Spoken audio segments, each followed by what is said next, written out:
ॐ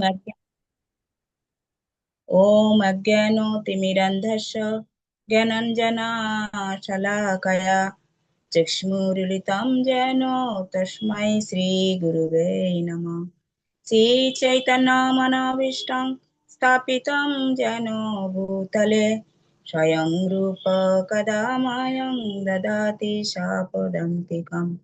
वन्देऽहं श्रीगुरु श्रीयुतपदकमलं श्रीगुरुना वैष्णवांश श्रीरूपं सग्रजातं सहगण ललिता श्री विशाखां नितं तांश नमो विष्णुपादाय कृष्णपृष्ठाय भूतले श्रीमते जयपताका स्वामिनीति नामिने नमो आचार्यपदाय निताय कृपा प्रदायिने गुरुकथा दामोदाय नगरग्रामोतारिणे नमं विष्णुपादाय कृष्णपृष्ठाय भूतले श्रीमते भक्तिवेदान्त स्वामिनीति नामिने नमस्ते सरस्वती देवे गौरवाणी पचारिणे निर्विशेषो शून्यवादी पाश्चात्यदेशतारिणे पञ्चाकल्पतरुभ्यश्च कृपासिन्धुएव च पतितानां पावनेभ्यो वैष्णवेभ्यो नमो नमः। नमो महावदन्नाय कृष्णप्रेमप्रदायते कृष्णाय कृष्णचैतन्य नाम्ने गौरतिसे नमः। हे कृष्णा करुणा सिन्धु दीनबन्धु जगत्पथे गोपेश गोपिका कान्तो राधा कान्तो नमोऽस्तुते। तप्त काञ्चन गौराङ्गी राधे वृन्दावनेश्वरी विश्वभानुसुते देवी प्रणमामि हरिप्रिये। जय श्रीकृष्ण चैतन्य प्रभु नित्यानन्द श्री अद्वैत गदाधर शिवासादि गौरभक्तवृन्द। हरे कृष्णा कृष्णा कृष्णा हरे हरे हरे राम राम राम हरे हरे। हरे कृष्ण प्रणाम। हरे कृष्ण।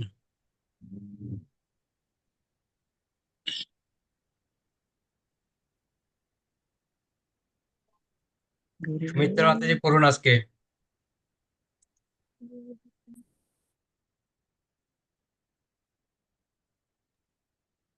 হরে কৃষ্ণ মাতাজি, কত পৃষ্ঠা আজকে মাতাজি? চতুর্থ অধ্যায়, ভক্তি কাছে সব প্রকার মুক্তি তুচ্ছ। চতুর্থ অধ্যায়, ভক্তির কাছে সব রকমের মুক্তি তুচ্ছ। ভগবানের ভক্ত ভগবানের প্রতি যে কতটা অনুরক্ত হয়েছে তা শ্রীমদ্ ভগবতে চতুর্থ স্কন্ধ 20 অধ্যায় 24 নম্বর শ্লোকে বর্ণিত মহারাজ পৃথুর উক্তির মাধ্যমে উপলব্ধি করা যায়। তিনি পরমেশ্বর ভগবানের কাছে প্রার্থনা করে বলেছেন, হে প্রিয় প্রাণনাথ, মুক্তি লাভের পর যদি তোমার মহিমা শ্রবণ করার সুযোগ আমি না পাই, তোমার শুদ্ধ ভক্তের হৃদয়ের অন্তঃস্থল থেকে উদ্গত হয় তোমার যে মহিমা, সেই পরম অমৃত আস্বাদন করার সুযোগ যদি আমি না পাই, তাহলে সেই মুক্তি আমি কখনো কামনা করি না। আমি তথাকথিত আত্মজ্ঞান লাভের প্রয়াস করি না। তোমার শ্রী পাদপদ্মে আমার একমাত্র প্রার্থনা যে আমি যেন লক্ষ কোটি জিহ্বা ও লক্ষ কোটি কর্ণ প্রাপ্ত হই, যাতে আমি নিরন্তর অপূর্ব মাধুর্য মণ্ডিত তোমার অপ্রাকৃত লীলা বিলাসের মহিমা কীর্তন করতে পারি এবং আমার কর্ণকুহরের মাধ্যমে আমি যেন নিরন্তর সেই অমৃত আস্বাদন করতে পারি। নির্বিশেষবাদীরা ব্রহ্মে লীন হয়ে যেতে চায়, কিন্তু তাদের যদি স্বতন্ত্র সত্তা না থাকে, ব্যক্তিত্ব না থাকে, তাহলে তারা কখনো পরমেশ্বর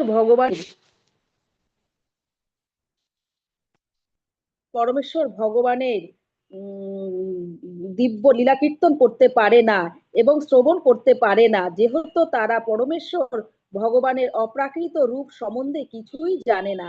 তাই ভগবানের মহিমা কীর্তন করার এবং শ্রবণ করার কোনো সুযোগ তাদের নেই। পক্ষান্তরে বলা যায়, যতক্ষণ পর্যন্ত না নির্বিশেষ মুক্তির স্তর অতিক্রম করে ভগবত ভক্তির স্তরে প্রবেশ করা যায়, ততক্ষণ পর্যন্ত পরমেশ্বর ভগবানের অপ্রাকৃত মহিমা আস্বাদন করা যায় না এবং ভগবানের অপ্রাকৃত রূপ সম্বন্ধে অবগত হওয়া যায় না। এই রকম আরেকটি বর্ণনা শ্রীমদ্ ভগবতের পঞ্চম অধ্যায়, পঞ্চম স্কন্ধ 14 অধ্যায় 44 নাম্বার শ্লোকে রয়েছে। পরীক্ষিত মহারাজকে সুখদেব গোস্বামী বলেছেন, মহারাজ, ভরতের আত্মা পরমেশ্বর ভগবান শ্রীকৃষ্ণের সেবায় এত আকুল ছিল যে তিনি অনাহাসে এই শশাগড়া পৃথিবীর অধিপতা, সুন্দরী স্ত্রী, পুত্র, কন্যা, বন্ধু বান্ধব, আত্মীয় পরিজন এই সব কিছুর আসক্তি অনাহাসে ত্যাগ করেছিলেন। তিনি এত সৌভাগ্যশালী ছিলেন যে ঐশ্বর্য লক্ষ্মী তাকে সব কিছু দিয়েছিলেন, কিন্তু তিনি কোন রকম জড় ঐশ্বর্য গ্রহণ করেননি। সুখদেব গোস্বামী ভরত মহারাজের এই সমস্ত গুণাবলীর ভূয়সী প্রশংসা করেছেন। তিনি বলেছেন, পরমেশ্বর ভগবান মধুসূদনের অপ্রাকৃত গুণাবলীর প্রতি যার চিত্ত আকৃষ্ট হয়েছে, তার জড় ঐশ্বর্যের প্রতি আসক্তির কথা তো দূরে থাক, তিনি বহু মহর্ষির ঈপ্সিত মুক্তি পর্যন্ত কামনা করেন না। বৃত্রাসুরেরও এই রকমের একটি উক্তি শ্রীমদ্ ভগবতের 6 নম্বর স্কন্ধ 11 অধ্যায় 25 নম্বর শ্লোকে রয়েছে। পরমেশ্বর ভগবানকে সম্বোধন করে বৃত্রাসুর বলেছেন, হে প্রিয় প্রভু, তোমার অপ্রাকৃত সেবা ত্যাগ করে আমি ধ্রুবলোকে উন্নত হতে পারি, অথবা আমি সমস্ত ব্রহ্মাণ্ডের অধিপত্য লাভ করতে পারি, কিন্তু আমি এগুলো কিছুই চাই না। আমি ব্রহ্মাণ্ডের আধিপত্য লাভ করতে পারি, কিন্তু আমি এগুলো কিছুই চাই না। আমি যোগ সিদ্ধিও চাই না, আমি ব্রহ্মজ্ঞান লাভ করতেও চাই না। আমার একমাত্র কামনা হচ্ছে আমি যেন তোমার সঙ্গ থেকে এবং তোমার সেবা থেকে কখনো বঞ্চিত না হই। শ্রীমদ্ ভগবতের 6 নম্বর স্কন্ধ, ষষ্ঠ স্কন্ধ 17 নম্বর অধ্যায় 28 নম্বর শ্লোকে মহাদেবেরও এইরকম এক উক্তি আছে। সতীকে সম্বোধন করে তিনি বলেছেন, প্রিয়ে সতী, যারা নারায়ণের ভক্ত তারা কোনো কিছুতেই ভীত হন না। তারা যদি উচ্চলোকে উন্নত হন, অথবা যদি জড় বন্ধন থেকে মুক্ত হন, অথবা তারা যদি নিম্নতর লোকে অধঃপতিত হন, যে পরিবেশেই থাকুন না কেন, তারা কোনো কিছুতেই ভীত হন না, কারণ তারা নারায়ণের চরণাশ্রয় গ্রহণ করেছেন। তাদের কাছে এই জড় জগতের যে কোনো অবস্থাই অন্য যে কোনো অবস্থার মতোই আনন্দময়। শ্রীমদ্ ভগবতের ষষ্ঠম স্কন্ধ 18 অধ্যায় 74 নম্বর শ্লোকে দেবরাজ ইন্দ্রেরও এমন একটি উক্তি রয়েছে।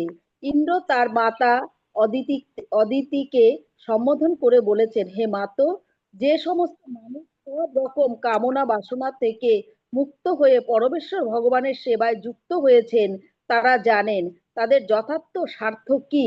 এই ধরনের মানুষেরা যথার্থ মঙ্গল সাধন করেছেন এবং জীবনের পরম সিদ্ধি লাভের পথে তারা পরম দক্ষতার সঙ্গে অগ্রসর হচ্ছেন। শ্রীমদ্ ভগবতের সপ্তম স্কন্ধ 6 নম্বর অধ্যায় 25 নম্বর শ্লোকে প্রহ্লাদ মহারাজ বলেছেন, হে দৈত্য কুলজাত, আমার বন্ধুগণ, তোমরা যদি পরমেশ্বর ভগবান শ্রীকৃষ্ণের সন্তুষ্টি বিধান করতে পারো, তাহলে তার থেকে দুষ্প্রাপ্য আর কিছুই নেই। অর্থাৎ পরমেশ্বর ভগবান শ্রীকৃষ্ণ যদি তোমাদের প্রতি সন্তুষ্ট হন, তাহলে তোমাদের হৃদয় অভ্যন্তরের সমস্ত কামনা বাসনা নিঃসন্দেহে পূর্ণ হবে। পার্থিব উন্নতি সাধনের কি প্রয়োজন? প্রকৃতির নিয়মেই তা লাভ হয়। আর মুক্তির প্রয়াসেরই বা কি প্রয়োজন? যদি তোমরা সর্বদা শ্রীকৃষ্ণের মহিমা কীর্তন করো, নিরন্তর তার পদ পঙ্কজের অমৃত আস্বাদন করো, তখন আর এগুলোর কোনো প্রয়োজন থাকে না। প্রহ্লাদ মহারাজের এই উক্তি থেকে স্পষ্টভাবে বোঝা যায়, যে ভক্ত ভগবানের অপ্রাকৃত মহিমা শ্রবণ ও কীর্তন করার আনন্দে মগ্ন হয়েছেন, তিনি ইতিমধ্যে সব রকমের জড়সিদ্ধির স্তর অতিক্রম করে গেছেন। এমনকি তিনি পুণ্য কর্মের সমস্ত ফলও অতিক্রম করে গেছেন। তিনি যাগ, যজ্ঞ, তপস্যা, এমনকি মুক্তির স্তরও অতিক্রম করে গেছেন। আর পড়বো বহু?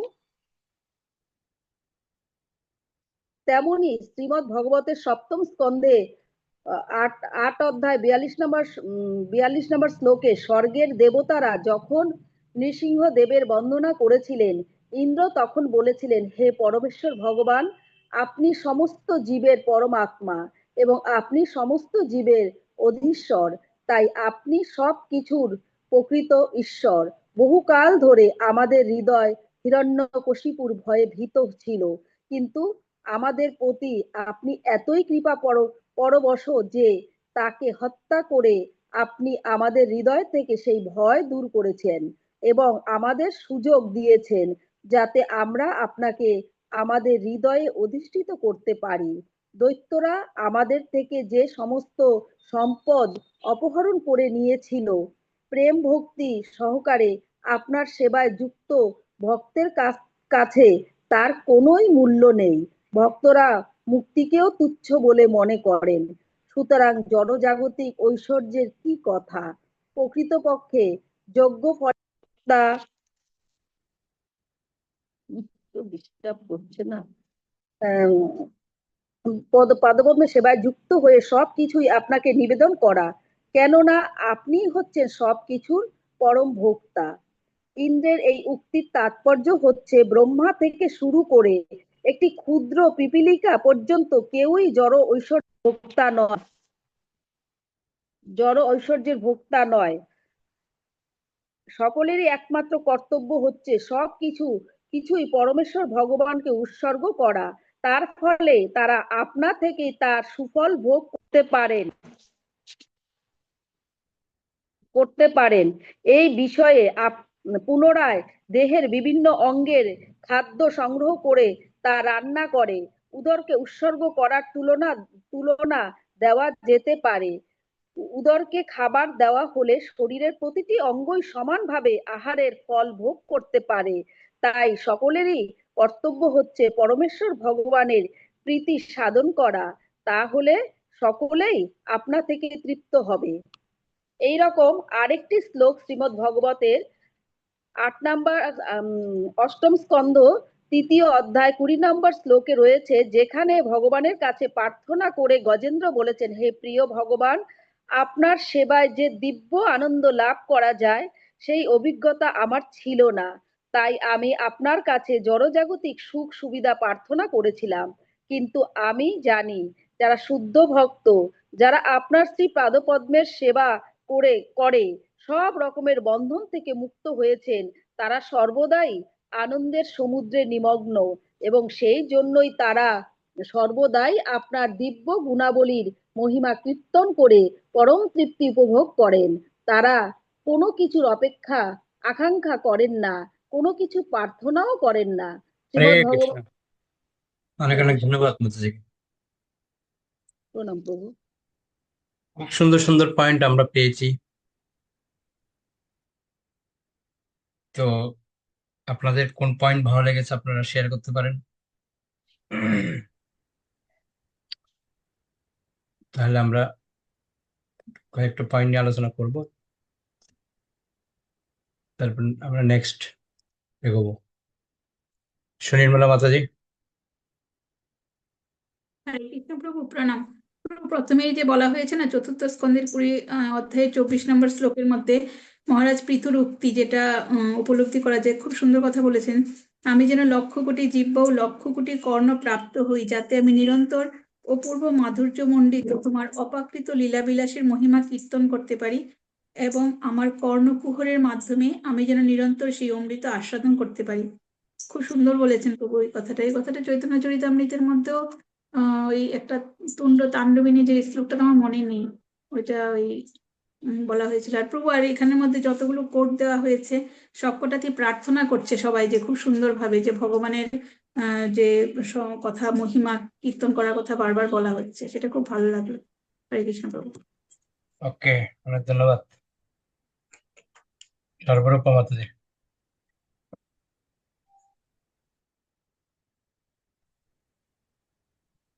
হরে কৃষ্ণ প্রভু, প্রণাম। প্রভু এখানে পরমেশ্বর ভগবান সম্বোধন করে বৃত্তাসুরকে যে বলেছেন, হে প্রিয় প্রভু, তোমার অপাকৃত সেবা ত্যাগ করে আমি ধ্রুবলোকে উন্নীত হতে পারি, অথবা আমি সমস্ত ব্রহ্মাণ্ডের আধিপত্য লাভ করতে পারি, কিন্তু আমি এগুলি কিছুই চাই না। আমি যুগসিদ্ধিও চাই না, আমি ব্রহ্মজ্ঞান লাভ করতেও চাই না।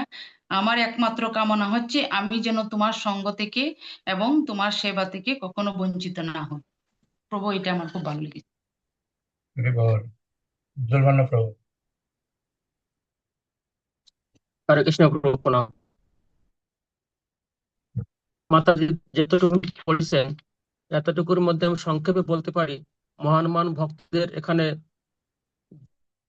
যে মনোভাব সেটা আমরা জানতে পেরেছি। মহান মহান ভক্তদের যে তারা মানে জড় ঐশ্বর্য বা ধন জন কিছুই চান না, তারা শুধু ভগবানের সান্নিধ্য লাভ করতে চান। এখানে আমরা চৈতন্য মহাপ্রভুর শিক্ষা অষ্টম থেকে যে একটা শ্লোক আছে, ন জনং ন ধনং ন জনং ন সুন্দরীং কবিতাং বা জগদীশ কামায় মম জন্মানি জন্মানিশ্বরে ভবতার ভক্তির অহৈতুকিতই, এইটাই আমরা বুঝতে পারলাম।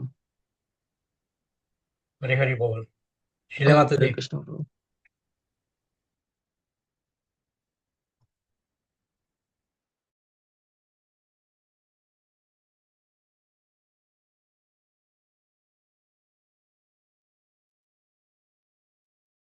হরে কৃষ্ণ প্রভু প্রণাম। আমার এই শ্রীমদ্ ভগবতের ষষ্ঠ স্কন্ধ 18 অধ্যায়ের 74 নম্বর শ্লোকে দেবরাজ ইন্দ্রের যে এটা আমার একটু ভালো লেগেছে। দেবরাজ ইন্দ্র এমন একটি উক্তি রয়েছে, ইন্দ্র তার মাতা অদিতিকে সম্বোধন করে বলছেন, হে মাতো, যে সমস্ত মানুষ সব রকম কামনা বাসনা থেকে মুক্ত হয়ে পরমেশ্বর ভগবানের সেবায় যুক্ত হয়েছেন, তারা জানে না তাদের যথার্থ স্বার্থ কি। এই ধরনের মানুষেরা যথার্থ মঙ্গল সাধন করেছেন। এটা আমার খুব ভালো লেগেছে প্রভু। হরে কৃষ্ণ। হরি বল। সদানন্দিনী মাতাজি। হরে কৃষ্ণ প্রভু প্রণাম। আমার এখানে শ্রীমদ ভাগবতের সপ্তম স্কন্ধের ষষ্ঠ অধ্যায়ের 25 নম্বর শ্লোকে প্রহ্লাদ মহারাজ বলেছেন যে, এই দূতবল্ল যার আমার বন্ধুগণ, তোমরা যদি পরমেশ্বর ভগবান শ্রীকৃষ্ণের সন্তুষ্টি বিধান করতে পারো, তাহলে তার থেকে দুষ্প্রাপ্য আর কিছু নেই। অর্থাৎ পরমেশ্বর ভগবান শ্রীকৃষ্ণ যদি তোমার প্রতি সন্তুষ্ট হন, তাহলে তোমাদের হৃদয়ের অভ্যন্তরের সমস্ত কামনা বাসনা নিঃসন্দেহে পূর্ণ হবে। পার্থিব উন্নতি সাধনের কি প্রয়োজন? যদি তোমরা শ্রীকৃষ্ণের মহিমা কীর্তন করো, নিরন্তর তার পাদপঙ্কজের অমৃত আস্বাদন করো, তখন আর এগুলির কোনো প্রয়োজন থাকে না। আমার এই পয়েন্টগুলো খুব ভালো লেগেছে প্রভু। হরে কৃষ্ণ। হরি বল। সত্যি রাধিকা মাতাজি। হরে কৃষ্ণ প্রভু প্রণাম।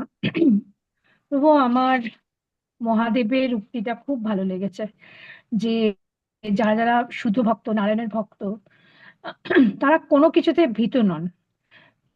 তারা উচ্চ লোকে যান বা নিম্ন লোকে যান বা করবন্ধন থেকে মুক্ত হন, তাতে ওদের কিছুই ভয় লাগে না, কারণ তারা সব সময় ভগবানের চরণাশ্রয়তেই গ্রহণ করেছেন। আর এখানে আরেকটা জিনিস এখানে বেশি করে দেখাচ্ছে যে প্রভু, যে ঐশ্বর্য, জড় ঐশ্বর্য কেউই গ্রহণ করতে চায়নি। ভরত মহারাজ, বৃত্রাসুরও বলছেন যে আমি যোগসিদ্ধি চাই না, আমি ব্রহ্মজ্ঞান করতে চাই না। সবাই ভগবানের সেবার জন্য ব্যাকুল।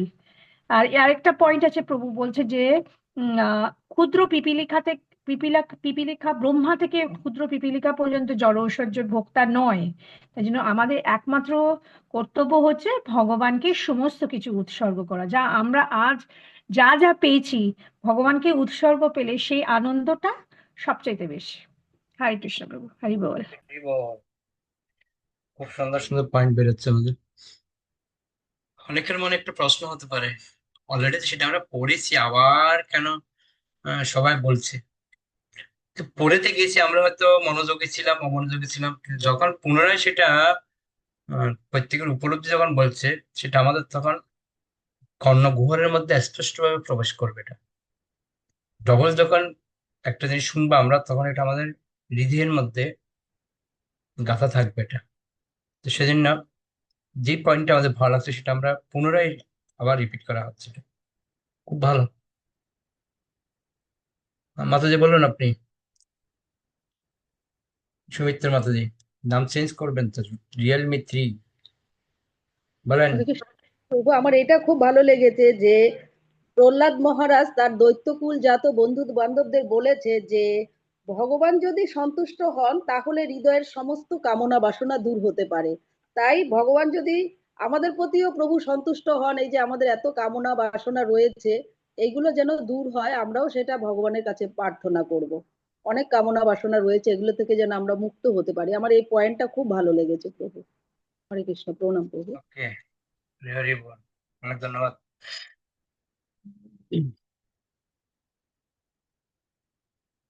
কি পড়তে চান পরের? হরে কৃষ্ণ প্রভু, প্রণাম। আমি পড়বো প্রভু। হ্যাঁ পড়ুন।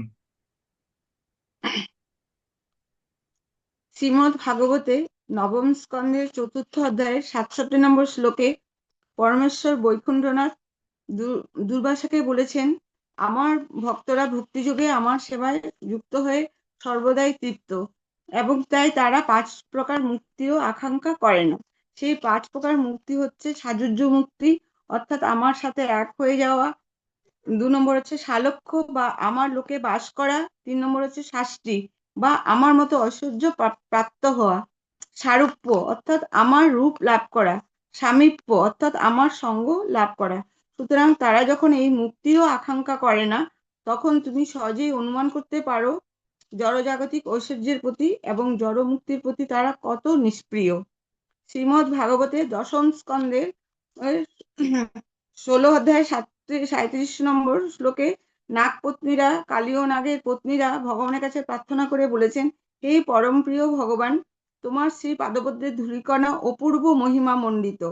যে মানুষ সেই ধূলিকণা লাভ করার সৌভাগ্য অর্জন করেছেন তিনি স্বর্গলোকের আকাঙ্ক্ষা করেন না, সমস্ত ব্রহ্মাণ্ডের আধিপত্য কামনা করেন না, যোগসিদ্ধি কামনা করেন না, বা জড়জগতের বন্ধন মুক্তির কামনা করেন না। অর্থাৎ যিনি আপনার চরণ কমলে রেণু লাভ করেছেন তিনি সব রকম সিদ্ধিকে তুচ্ছ জ্ঞান করেন। শ্রীমদ্ ভাগবতের 10ম স্কন্ধে 87 নম্বর অধ্যায়ের 21 নম্বর শ্লোকে শ্রুতিরা অর্থাৎ মূর্তিমান বৈদিক মন্ত্ররা ভগবানের কাছে প্রার্থনা করে বলেছেন, হে পরম প্রিয় ভগবান, দিব্যজ্ঞান লাভ করা অত্যন্ত কঠিন। এই অত্যন্ত কঠিন জ্ঞান দান করার জন্যই আপনি আপনার স্বরূপে এখানে অবতীর্ণ হয়েছেন। সেই জন্যই আপনার ভক্তরা পরমহংস আচার্যদের সঙ্গ লাভ করার জন্য গৃহসুখ ত্যাগ করেছেন।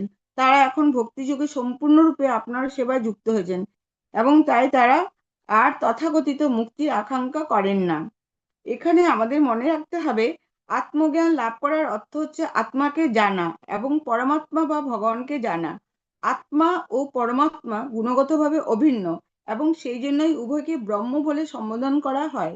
সেই আত্মজ্ঞান লাভ করা অত্যন্ত কঠিন। কত বড় বড় দার্শনিকেরা আত্মাকে জানার চেষ্টা করেছেন, কিন্তু সেই জ্ঞান লাভের পথে তারা মোটেই অগ্রসর হতে পারছেন না। ভগবদ্গীতায় বলা হয়েছে, লক্ষ লক্ষ মানুষের মধ্যে কেবলমাত্র একজন এই জ্ঞান লাভের চেষ্টা করেন এবং এইরকম লক্ষ লক্ষ জ্ঞান লাভেচ্ছু মানুষের মধ্যে কেবল 2-1 মাত্র যথাযথভাবে ভগবত তত্ত্বজ্ঞান লাভ করতে পারেন। তাই এই শ্লোকে বলা হয়েছে যে আত্মজ্ঞান লাভ করা অত্যন্ত কঠিন, কিন্তু তা সহজলভ্য করার জন্য পরমেশ্বর ভগবান তার কৃষ্ণ স্বরূপে অবতীর্ণ হন এবং ব্যক্তিগতভাবে অর্জুনের মতো পার্শ্বদকে এই জ্ঞান দান করেন, যাতে জনসাধারণ এই জ্ঞান লাভ করতে পারে। এই শ্লোকে আরো বিশ্লেষণ করা হয়েছে যে মুক্তির অর্থ হচ্ছে সব রকম জড়জাগতিক সুখভোগের স্পৃহা পরিত্যাগ করা। যারা নির্বিশেষবাদী তারা কেবল জড় পরিবেশ থেকে মুক্ত হয়েই সন্তুষ্ট থাকে, কিন্তু ভগবদ্ভক্ত অপ্রাকৃত স্তরে অধিষ্ঠিত হয়ে ভগবানের অপূর্ব মাধুর্যমণ্ডিত লীলা শ্রবণ ও কীর্তন করে দিব্য আনন্দে মগ্ন হন, তখন জড়বন্ধন থেকে অনায়াসে মুক্তি লাভ হয়। শ্রীমদ্ ভাগবতে 11 স্কন্ধের 20 অধ্যায়ের 34 নম্বর শ্লোকে ভগবান শ্রীকৃষ্ণ উদ্ধবকে বলেছেন, প্রিয় উদ্ধব, যে সমস্ত ভক্ত সর্বতোভাবে আমার সেবার আস্বাদ গ্রহণ করেছে তারা এত দৃঢ়ভাবে ভক্তিযোগে যুক্ত যে তাদের আর কোনো কামনা বাসনা থাকে না। তাদের যদি 4 প্রকার চিন্ময় ঐশ্বর্য প্রদান করা হয়, তারা তা গ্রহণ করতে অস্বীকার করে। সুতরাং জড়জগতে তাদের কাম্য কি থাকতে পারে? তেমনি শ্রীমদ ভাগবতের আরেক জায়গায় 11 স্কন্ধের 14 শ্লোকে 14 নম্বর শ্লোকে শ্রীকৃষ্ণ বলেছেন, হে প্রিয় উদ্ধব, যার চিত্ত আমার চিন্তায় এবং আমার সেবায় মগ্ন, সে ব্রহ্মপদ, ইন্দ্রপদ ও সার্বভৌমপদ বা 8 রকমের যোগসিদ্ধি ও মুক্তি পর্যন্ত কামনা করে না। শ্রীমদ ভাগবতের 12 স্কন্ধে 10ম অধ্যায়ের 6ষ্ঠ শ্লোকে মহাদেব দেবীকে বলছেন, হে দেবী, মহর্ষি মার্কণ্ডের পরমেশ্বর ভগবানের প্রতি অনন্য ভক্তি লাভ করেছেন এবং তাই তিনি আর কোনো রকম লাভের এমনকি মুক্তিরও প্রত্যাশী নন। পদ্ম পুরাণেও কার্তিক ব্রতের মাহাত্ম্য বর্ণনা করার সময় এই সিদ্ধান্তের সমর্থন করা হয়েছে। কার্তিক মাসে বৃন্দাবনে ভগবান শ্রীকৃষ্ণের দামোদর রূপের উপাসনা করার নির্দেশ দেওয়া হয়েছে। দামোদর রূপ শ্রীকৃষ্ণের সেই বাল্যলীলার দ্যোতক যখন তার মা যশোদা তাকে বাঁধতে গিয়েছিলেন, কৃষ্ণের চাঞ্চল্যে রুষ্ট হয়ে মা যশোদা তাকে দড়ি দিয়ে বেঁধেছিলেন। তাই তার আরেকটি নাম দামোদর। দাম শব্দটির অর্থ হচ্ছে দড়ি, এবং মা যশোদা শ্রীকৃষ্ণের উদর দড়ি দিয়ে বেঁধেছিলেন বলে তার নাম দামোদর। কার্তিক মাসে ভগবান দামোদরকে অভ্যর্থনা করে বলা হয়, হে প্রিয় প্রভু, আপনি হচ্ছেন সমস্ত বরদাতার ঈশ্বর। ব্রহ্মা ও শিব আদি দেবতারা কখনো কখনো তাদের ভক্তদের বরদান করে থাকেন। যেমন শিব রাবণকে অনেক বরদান করেছিলেন এবং ব্রহ্মা হিরণ্যকশিপুকে বরদান করেছিলেন, কিন্তু ব্রহ্মা ও শিব পরমেশ্বর ভগবান শ্রীকৃষ্ণের বরের উপর নির্ভরশীল। তাই শ্রীকৃষ্ণকে সমস্ত বরদানকারীদের ঈশ্বর বলে সম্বোধন করা হয়েছে। শ্রীকৃষ্ণ ইচ্ছা করলে তার ভক্তদের সবকিছু দিতে পারেন, কিন্তু তবু তার ভক্ত তার কাছে কোনো কিছুই প্রার্থনা করেন না। আমি জড়জাগতিক সুখভোগ থেকে শুরু করে মোক্ষ লাভ পর্যন্ত কোনো বর আপনার কাছে প্রার্থনা করি না। আমি শুধু আপনার কাছে প্রার্থনা করি যেন আমি আপনার এই দামোদর রূপ সর্বক্ষণ দর্শন করতে পারি। আপনার রূপ এতই মাধুর্য মণ্ডিত ও চিত্তাকর্ষক যে আপনার এই রূপ ছাড়া আমার মন আর কিছুই চায় না। এই প্রার্থনার আর একটি শ্লোকে বলা হয়েছে যে, হে প্রিয় প্রভু দামোদর, একসময় আপনি যখন নন্দ মহারাজের প্রাঙ্গণে একটি চঞ্চল শিশুর মতো খেলা করতে করতে দধি ভাণ্ড ভেঙে ফেলেন এবং সেই জন্য মা যশোদা একটা দড়ি দিয়ে আপনাকে উৎকুলের সঙ্গে বেঁধে রাখেন, তখন আপনি নন্দ মহারাজের অঙ্গনে বিরাজমান কুবেরের 2 পুত্র নলকুবর ও মণিগ্রীবকে উদ্ধার করেছিলেন। আমার একমাত্র প্রার্থনা আপনি যেন আপনার কৃপাময়ী লীলাবিলাসকালে আমাকেও সেভাবে উদ্ধার করেন। এই শ্লোকের অন্তর্নিহিত ঘটনাটি হচ্ছে যে, দেবতাদের কোষাধ্যক্ষ কুবেরের 2 পুত্র তাদের পিতার ঐশ্বর্য মদে মত্ত হয়েছিল। একসময় তারা স্বর্গের অপ্সরাদের সঙ্গে নগ্ন হয়ে একটি সরোবরে ক্রীড়া করছিল। মহামুনি নারদ তখন সেখান দিয়ে যাচ্ছিলেন। কুবেরের পুত্রদের এই অভদ্র আচরণ দেখে তিনি অত্যন্ত দুঃখিত হন। নারদ মুনিকে দেখে অপ্সরারা তৎক্ষণাৎ বস্ত্র দ্বারা তাদের শরীর আচ্ছাদিত করছিল, কিন্তু মদ্যপ কুবের পুত্ররা নেশায় এত আচ্ছন্ন ছিল যে নারদ মুনিকে দেখেও তারা কোনো রকম লজ্জা অনুভব করলো না। তাদের ব্যবহারে ক্রুদ্ধ হয়ে নারদ মুনি তাদের অভিশাপ দিলেন, তোমরা সম্পূর্ণ অচেতন হয়ে গেছো, তাই কুবের পুত্র হওয়ার পরিবর্তে তোমাদের বৃক্ষ হয়ে জন্মগ্রহণ করো। নারদ মুনির দ্বারা এই অভিশপ্ত হয়ে কুবের পুত্রদের চেতনা হলো। এই দেবশ্রী নারদের কাছে ক্ষমা ভিক্ষা করতে লাগলো। তখন নারদ তাদের বললেন, 2টি অর্জুন বৃক্ষরূপে নন্দ মহারাজের অঙ্গনে তোমরা জন্মগ্রহণ করবে। নন্দ মহারাজের পুত্র রূপে কৃষ্ণ যখন প্রকট হবেন তখন তিনি তোমাদের উদ্ধার করবেন। প্রকারান্তরে নারদ মুনির অভিশাপ বরে পরিণত হলো, কারণ তার এই অভিশাপের ফলে কুবের পুত্রদ্বয় শ্রীকৃষ্ণের কৃপা লাভের সুযোগ পেল। কুবের পুত্ররা তখন নন্দ মহারাজের অঙ্গনে যমলার্জুন রূপে জন্মগ্রহণ করলো। ভক্ত নারদ মুনির বাণীর সত্যতা বজায় রাখার জন্য ভগবান দামোদর উৎকল দিয়ে সে বৃক্ষ দুটিকে উৎপাটিত করে তাদের উদ্ধার করেন। তার ফলে নলকুবর ও মণিগ্রীব ভগবানের দর্শন লাভ করে ভগবানের কৃপাভাজন হয়ে মহাভাগবতে পরিণত হলেন এবং উৎপাটিত বৃক্ষ থেকে বেরিয়ে এসে তারা ভগবান শ্রী দামোদরের প্রার্থনা করতে লাগলেন।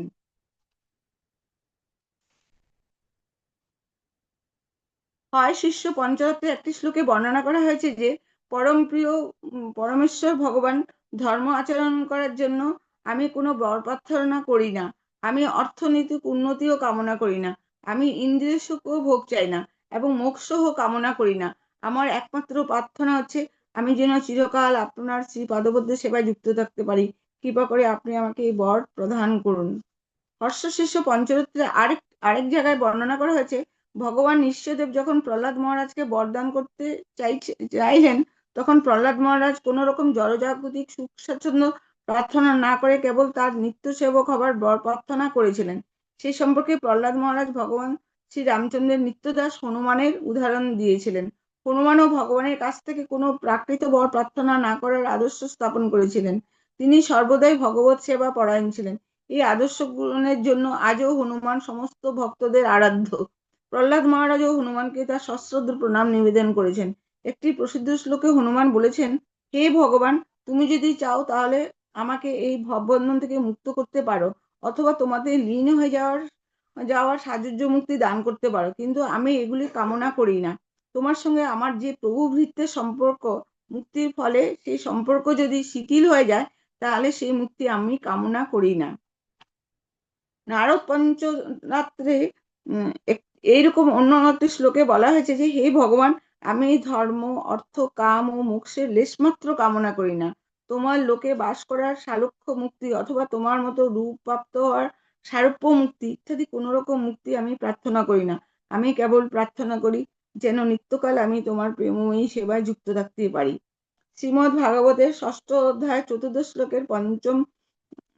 অধ্যায়ের পঞ্চম শ্লোকে মহারাজ পরীক্ষিত সুখদেব গোস্বামীকে জিজ্ঞাসা করেছেন, হে ব্রাহ্মণ শ্রেষ্ঠ, আমি বুঝতে পারছি যে বৃত্তাসুর ছিল মহাপাপী ও তার মনোবৃত্তি রজ ও তমগুণে আচ্ছন্ন ছিল, কিন্তু তা হলেও কিভাবে তার মধ্যে ভগবত ভক্তির এরকম পূর্ণ বিকাশ হলো?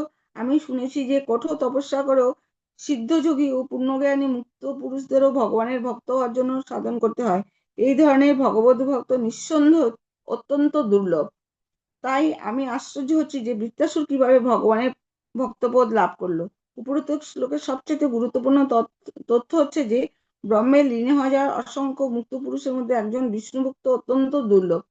কোটি কোটি মুক্ত পুরুষদের মধ্যে কোনো একজন ভাগ্যবান কেবল ভগবত ভক্ত হতে পারেন। শ্রীমদ্ ভাগবতের প্রথম স্কন্ধের অষ্টাদশ অধ্যায়ের 20 নম্বর শ্লোকে শ্রীকৃষ্ণকে বিদায় দেওয়ার সময় কুন্তী দেবী প্রার্থনা করেছেন, প্রভু, বড় বড় বিদ্বান পরমহংসরাও তোমার অপার মহিমা সম্বন্ধে অবগত হতে পারে না। নির্মল চিত্ত মুনিরাও যখন তোমাকে জানতে পারে না, তখন আমার মতো স্ত্রী লোকেরা কিভাবে তোমার কীর্তি জানতে পারবে? আমরা কিভাবে তোমার মহিমা সম্বন্ধে অবগত হতে পারবো? এই শ্লোকে বিশেষ জ্ঞাতব্য বিষয় হচ্ছে যে মহান জ্ঞানী ও মুক্ত পুরুষেরাও ভগবানকে জানতে পারেন না।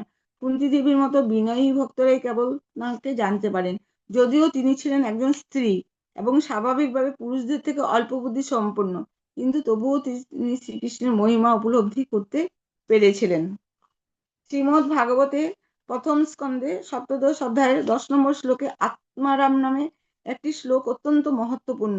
এই আত্মারাম শ্লোকে বর্ণনা করা হয়েছে যে প্রাকৃত বন্ধন থেকে পূর্ণরূপে মুক্ত হওয়া সত্ত্বেও আত্মারাম মুক্ত পুরুষেরা ভগবান শ্রীকৃষ্ণের দিব্যগুণের প্রতি আকৃষ্ট হন।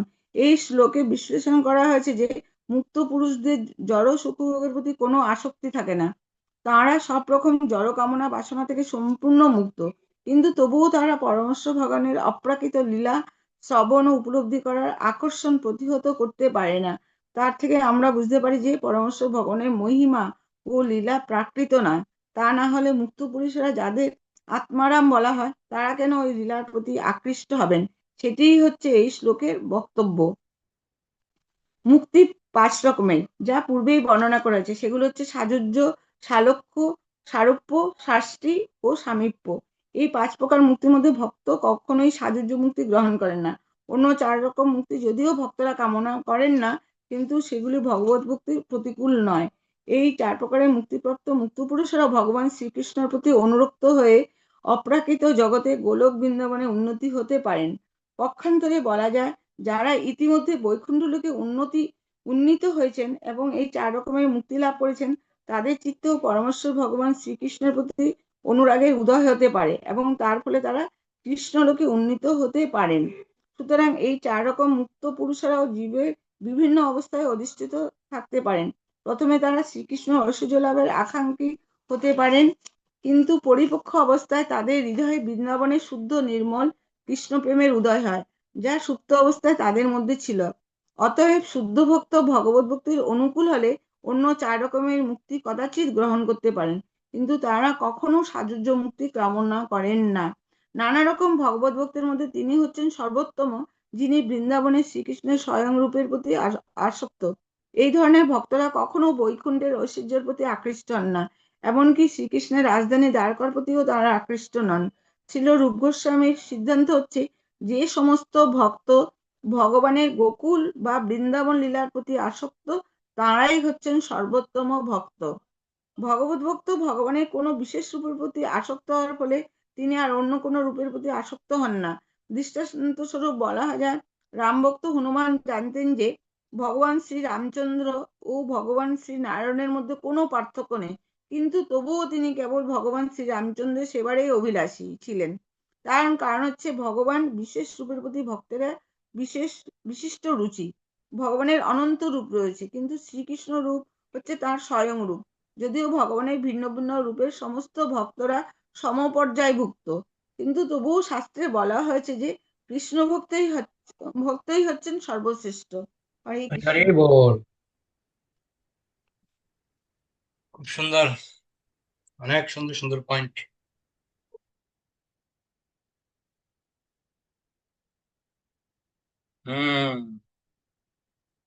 রূপ গোস্বামীর সিদ্ধান্ত আমাদেরকে বলে দিয়েছেন, যে সমস্ত ভক্ত ভগবানের গোকুল বা বৃন্দাবন লীলার প্রতি আসক্ত, তারাই হচ্ছে সর্বোত্তম ভক্ত।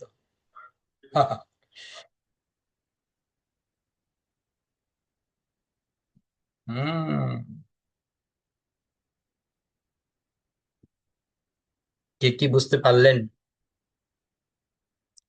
কার কোন পয়েন্ট ভালো লাগলো?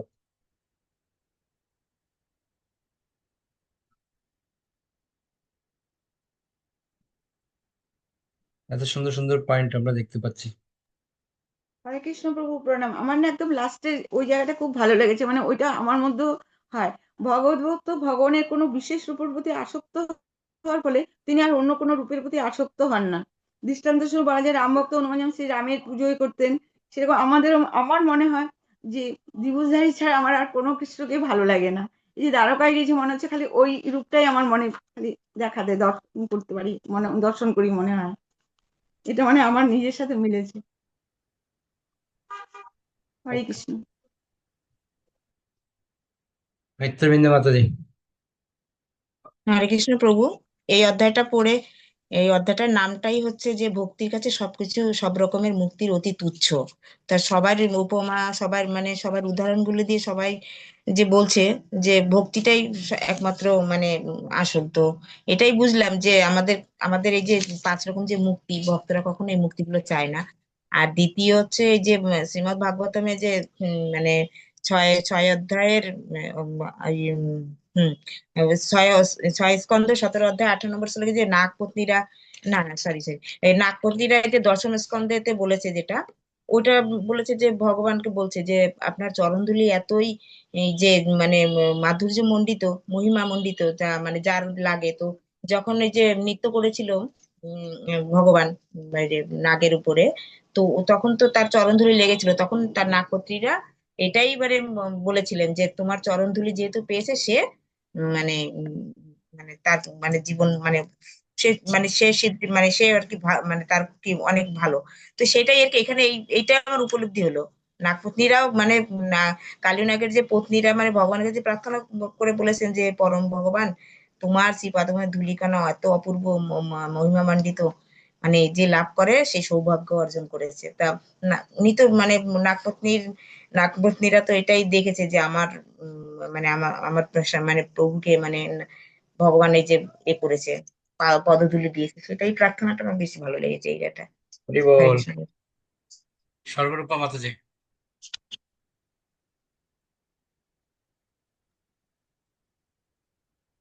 হরে কৃষ্ণ প্রভু। এই নাগবতের এটাও ভালো লেগেছে আমার, আর ওইটাও ভালো লেগেছে। ভগবান শ্রীকৃষ্ণ উদ্ধবকে বলেছেন, হে প্রিয় উদ্ধব, যে সমস্ত ভক্ত সর্বত্রভাবে আমার সেবার আস্বাদ গ্রহণ করেছে, তারা এত দৃঢ়ভাবে ভক্তিযোগে যুক্ত যে তাদের আর কোনো কামনা বাসনা থাকে না। তাদের যদি 4 প্রকার চিন্ময় ঐশ্বর্য প্রদান করা হয়, তারা তা গ্রহণ করতে অস্বীকার করে। সুতরাং জড় জগতে তাদের কি থাকতে পারে? তেমনি শ্রীমদ্ ভাগবতে আরেকটি জায়গা বলেছে, শ্রীকৃষ্ণ বলেছেন, হে প্রিয় উদ্ধব, উম, যার চিত্ত আমার চিন্তায় এবং আমার সেবায় মগ্ন, সে ব্রহ্মপদ, ইন্দ্রপদ ও সার্বভৌমপদ বা 8 রকমের যোগসিদ্ধি বা মুক্তি পর্যন্ত কামনা করে না। প্রভু, আমার এটা খুব ভালো লেগেছে। হরি হরি বল। উজ্জ্বল বর্ণা প্রভু। হরে কৃষ্ণ প্রভু প্রণাম। প্রভু আমার 36 পৃষ্ঠার এই পয়েন্টগুলো ভালো লেগেছে, 2-3টা পয়েন্ট। 22 শীর্ষ পঞ্চরাত্রে একটি শ্লোক বর্ণনা করা হয়েছে, হে প্রিয় পরম প্রিয় পরমেশ্বর ভগবান, ধর্ম আচরণ করার জন্য আমি কোনো বর প্রার্থনা করি না, আমি অর্থনৈতিক উন্নতিও কামনা করি না, আমি ইন্দ্রিয় সুখ ভোগ চাই না এবং মোক্ষ কামনা করি না। আমার একমাত্র প্রার্থনা হচ্ছে যে আমি যেন চিরকাল আপনার শ্রীপাদ পদ্মের সেবায় যুক্ত থাকতে পারি।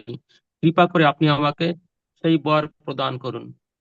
আর একটা জায়গায় ভালো লেগেছে, নারদ পঞ্চরাত্রে এরকম একটা শ্লোকে বলা হয়েছে, হে ভগবান, আমি ধর্ম অর্থ কাম মোক্ষের লেশমাত্র কামনা করি না।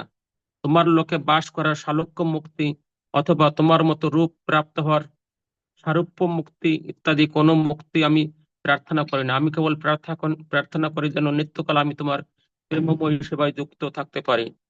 শ্রীমদ্ ভাগবতে 6ষ্ঠ স্কন্ধ 14 অধ্যায় 5 নম্বর শ্লোকে মহারাজ পরীক্ষিত সুখদেব গোস্বামীকে জিজ্ঞাসা করেছেন, হে ব্রাহ্মণ শ্রেষ্ঠ, আমি বুঝতে পারছি যে বৃত্তাসুর ছিল মহাপাপী ও তার মনোবৃত্তি রজ ও তমগুণের আসন্ন ছিল, কিন্তু তা হলেও কিভাবে তার মধ্যে ভগবত ভক্তির এইরকম পূর্ণ বিকাশ হলো?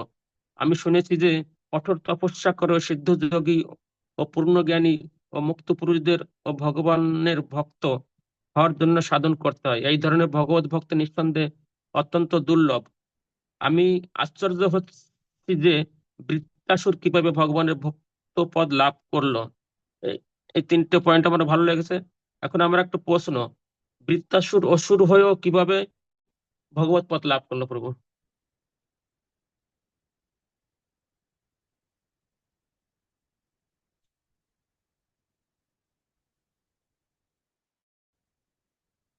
শোনা যাচ্ছে না প্রভু।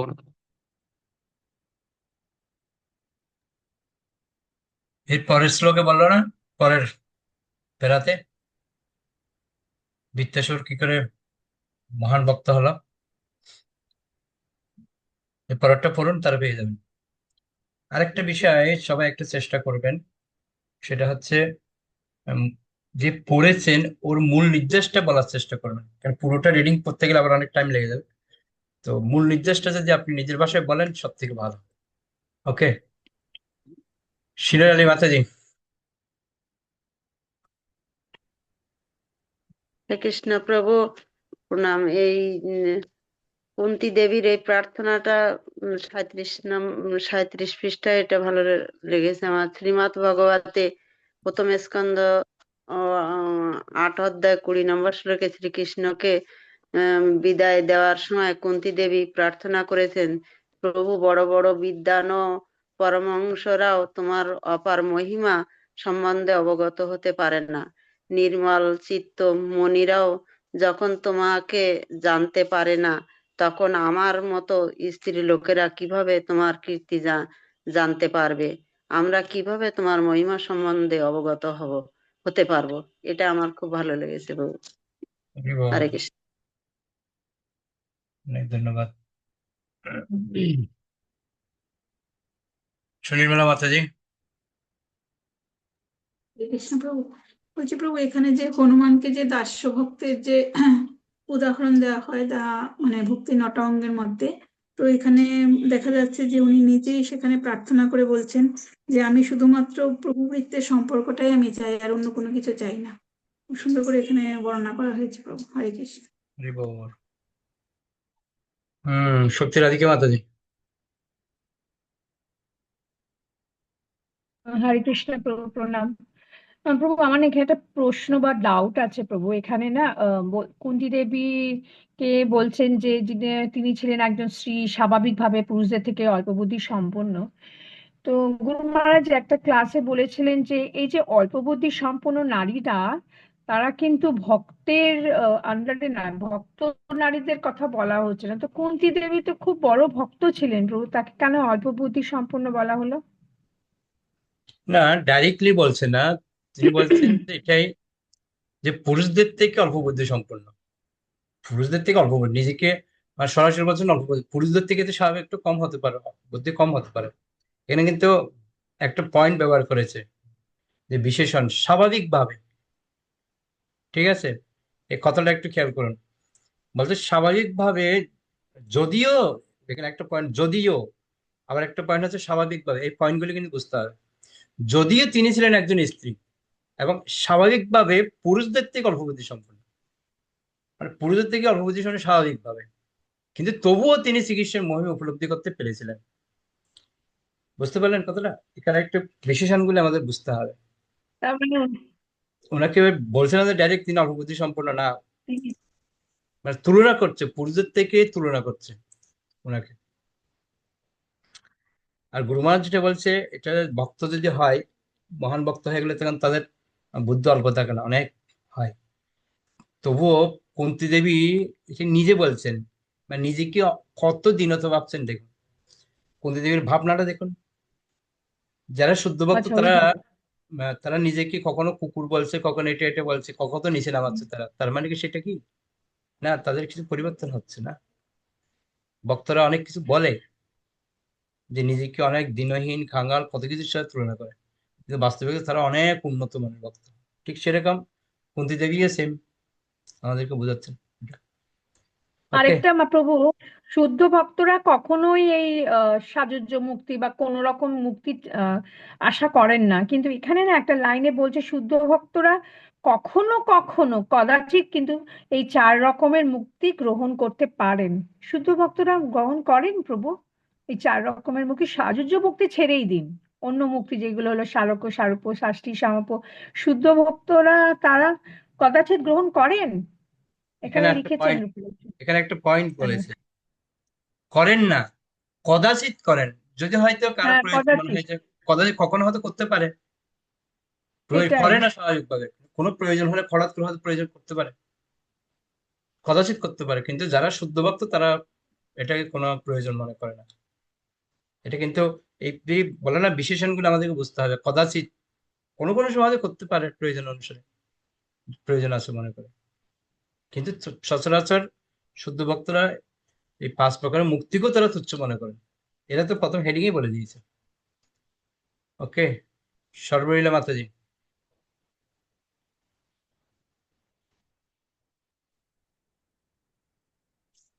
হরে কৃষ্ণ প্রভু প্রণাম। এখানে মাতাজি বললেন যে মুক্তির মধ্যে যেটা 5 রকমের, সেটা শুদ্ধ ভক্তরা কখনোই চায় না। কিন্তু তারা কি চায়, তাদের চিত্তের মধ্যে যে পরমেশ্বর ভগবান শ্রীকৃষ্ণের যে অনুরাগের উদয় হতে পারে, তার ফলে তারা কি করে, কৃষ্ণ লোকে উন্নতি হতে পারে। আর এইখানে আবার কি বলেছে, ভগভক্তদের মধ্যে তিনি হচ্ছেন সর্বোত্তম, যারা বৃন্দাবন। এটা কি আমরা শুধু ওই যে যেটা আমরা পড়ি যে সর্বশ্রেষ্ঠ ভক্ত হচ্ছে বৃন্দাবনের ব্রজ গোপিকারা। কারণ কি, সেই যে দ্বিভুজ মুরলীধর রূপটাই আমাদেরও যেটা ব্রজ গোপিকাদেরও প্রিয় ছিল, আমাদেরও সেই স্বয়ং রূপটা মানে খুবই প্রিয়, যেটা আমাদের মায়াপুরে মানে শ্যামসুন্দর বংশীধর যে শ্রীকৃষ্ণের স্বয়ং রূপটা, তার প্রতি আমরা আসক্ত। আর আমরা কি করি তখন, ভগবানকে এতটাই ভালোবাসি যে মানে ভক্তি করে করে আমরা কোন গতিতে যাব, কি কি করব সেটা না, শুধু আমরা কি করি তখন, মানে কিভাবে ভগবানকে সন্তুষ্ট হবে সেইখানে সেটা বলছে যে তার এর প্রতি আমরা আসক্ত হই। এই ধরনের ভক্তরা কখনো বৈকুণ্ঠের ঐশ্বর্যের প্রতি আকৃষ্ট হন না, এমনকি কৃষ্ণের রাজধানী দ্বারকার প্রতিও তারা আকৃষ্ট হন না। এটা এই যে রূপ গোস্বামী সিদ্ধান্ত করেছিলেন। হরে কৃষ্ণ প্রভু। ওকে, তো এখানে একটা কথা আমাদের ক্লিয়ার বুঝতে হবে, উম, এই যে কথাগুলি যারা বলছেন তারা কোন স্তরের সেটা আমাদের দেখতে হবে। ওনাদের সাথে আমাদের সাথে গোলালা হবে না, এটা ওনার জন্য প্রযোজ্য, ঠিক আছে। যদি বলি না আমিও এখন মুক্ত পুরুষ হয়ে গেছি বা আমার মধ্যে এইসব গুণগুলো আছে, এটা হচ্ছে অহংকার। শুদ্ধ ভক্ত যারা তারা বলছে আমাদের কোনো গুণেই নেই, আমার মধ্যে কোনো গুণেই নেই। এটা হচ্ছে শুদ্ধ ভক্তের একটা বিশেষ গুণ। তার মধ্যে এত হরে গুণ কৃষ্ণ। আছে, তারপরেও তিনি কখনো নিজেকে গুণ মনে করছে না। ঠিক আছে, এটা আর আমাদের মধ্যে যখন বলতে যাবে তখন তো প্রশ্ন আসে না এসব বলার। এটা পুরো একটা হরে কৃষ্ণ আলাদা প্রভু, বিষয়। তাহলে আমরা এটা বলতে পারি যে আমরা চেষ্টা করছি, এটা তো বলা যায়। চেষ্টা করছে, হতে পারে কিন্তু আমরা যে স্তরে পৌঁছে গেছি সেটা তো মানে তার মানে তো সবাই পুজো করবে। আপনি তো মহান বৈশ্য ভাই। হ্যাঁ, যে আমরা চেষ্টা করছি। এখন আমরা কোন স্তরে গেছি, এখন আমরা মানে আমি বিশেষ করে সেটা আমি এখনো ঠিক জানি না, চেষ্টা করছি। হ্যাঁ, এই একটা পয়েন্ট খুব ভালো বলেছেন লাস্টে, যে আমরা হুম। না, আমারটা বলতে পারি, যে আমাদেরটাই বলতে পারি, সবারটাই বলতে পারি না। আমারটা বলতে পারি আমি কোন স্তরে আছি, সবারটাই বিচার করতে পারি না। না। এটা হচ্ছে মেন কথা। ওকে, রিয়েলমি 3 নামটা চেঞ্জ করছেন না কেন আপনি? ওকে। কৃষ্ণ প্রভু, যে ভগবানের শুদ্ধ ভক্ত হতে গেলে নিজ নিজ কুলোদ্ভব বা স্ত্রী বা বৈশ্য যাই হোক না কেন, তারা সাধু বা বড় বড় সাধু, তাদের থেকেও যদি তারা বিনয়ী হয়, ভগবান তাদের প্রতি কৃপা করেন। এই যে কুন্তী দেবী প্রার্থনা থেকে, এই জায়গাটা আমার সত্যি খুব ভালো এটাই হচ্ছে লেগেছে। আর স্ত্রী এটাই হচ্ছে মূল কথা। এটা হ্যাঁ, খুব সুন্দর পয়েন্ট। কুন্তি দেবী আমাদেরকে আর এটাই শিখাচ্ছেন, নিজেকে কত নিচে নামাচ্ছেন। আর স্ত্রী লোকদের মানে সব সময় কারো অধীনে থাকতে হয়। উম, কখনো বাবার অধীনে, কখনো স্বামীর অধীনে, কখনো পুত্রের অধীনে। এই জন্য স্ত্রী লোকদের হয়তো এখানে কুন্তী দেবী বলেছেন যে আমরা স্ত্রী লোকরা যদিও জ্ঞানী, অনেক স্ত্রী লোক আছেন তারা অনেক জ্ঞানী, তারা কিন্তু তারা বিনয়ী। আর তাদের সব সময় তাদের কারো কারো অধীনে থাকতে হয় বলেই হয়তো এখানে কুন্তী দেবী এই কথাটা বলেছেন যে আমরা স্ত্রীলোক ওকে, হরি হরি এইটা বল। হতে আমাদের সময় শেষের দিকে। আনন্দিনী মাতাজি। হ্যাঁ প্রভু, হরে কৃষ্ণ প্রণাম। আমার এখানে ওই যে দেবতাদের কোষাধ্যক্ষ দুই কুবের পুত্র যে ঘটনাটা ঘটিয়েছিল, হ্যাঁ তার মানে অপ্সরাদের নিয়ে যে ঘটনাটা এখানে উল্লেখ করা হয়েছে, তো সেখান থেকে আমরা একটা শিক্ষা পাই যে এখানে কুবের পুত্ররা মানে কিভাবে ভগবানের কৃপাটা লাভ করেছিল, আর ভগবানের কৃপা লাভ করে কি করে তারা মানে ভগবানের দর্শন লাভ করেছিল। ওই একটা, আর একটা হচ্ছে যে নারদ মুনির অভিশাপটা কিভাবে তাদের আশীর্বাদে পরিণত হলো। এই দুটো পয়েন্ট আমার বেশ ভালো লেগেছে এই প্যারাগ্রাফটা থেকে। হরি হরি হরে বল। কৃষ্ণ। অনেক ধন্যবাদ। ওকে, আমরা তাহলে এখানে শেষ করবো বৈশ্য প্রণাম করে। পঞ্চা কল্পতরুভ্যশ্চ কৃপা সিন্ধুভ্যেব চ পতিতানাং পাবনেভ্যো বৈষ্ণবেভ্যো নমো নমঃ। অনন্তগুরু বৈশ্য বৃন্দা কি জয়। হরি বল।